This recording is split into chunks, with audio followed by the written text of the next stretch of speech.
ঢাকার যে পরিস্থিতি, রাজধানী ঢাকা হিসাবে তো একটা জনবহুল নগরী, এ ব্যাপারে আমাদের সন্দেহ নেই।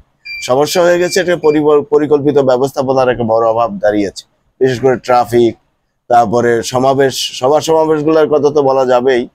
কারণ হচ্ছে যে রাজনৈতিক দলগুলো সঙ্গে সামাজিক সংস্থা বা নানাবিধ ছাত্রদের বা অন্যান্য যেসব বিষয়ে দাবি দেওয়া নিয়ে এরা রাজপথ দখল করে সমাবেশ করে, সেগুলোর অনেকাংশেই নাকি অনুমোদন থাকে না। তো অনুমোদনহীন অবস্থায় এই ধরনের সমাবেশ করে জনজীবনে ভোগান্তি তৈরি করবে এবং বিরূপ প্রতিক্রিয়ার সৃষ্টি করবে, এটা আসলে প্রত্যাশিত নয়। এটা দেখা যাচ্ছে মূলত 5ই আগস্ট শেখ হাসিনা সরকারের পতনের পরে, এই অভ্যুত্থানের পর থেকে এই বিষয়টি খুব বড় আকার হয়ে সামনে এসেছে আমাদের নাগরিক জীবনে। কিন্তু আমরা তো চাই যে স্বাভাবিকভাবে চলতে, স্বাভাবিক জীবনযাত্রা অব্যাহত থাকুক, সেটা আমরা প্রত্যাশা করি সব সময়। কিন্তু তেমন কোনো বিষয় এখন আর চোখে পড়ছে না। যত্রতত্র যেখানে সেখানে অনেকটা এরকম বিষয় যে পারিবারিক ঝামেলা নিয়েও অনেক সময় এই ধরনের সমাবেশের আয়োজন করা হচ্ছে, এই বিষয়গুলো চোখে পড়ছে। তো এই বিষয় থেকে উত্তরণ অবশ্যই জরুরি।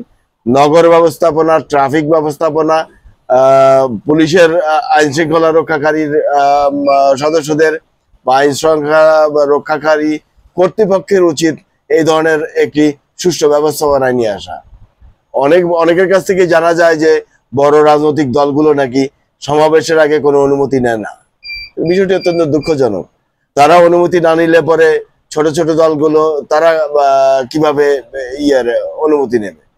তারা হয়তো অনুমতি কিছু কিছু নেয়ও, তো নিলে বিষয়টা হচ্ছে যে দায়িত্ব তো বড়দের উপরে।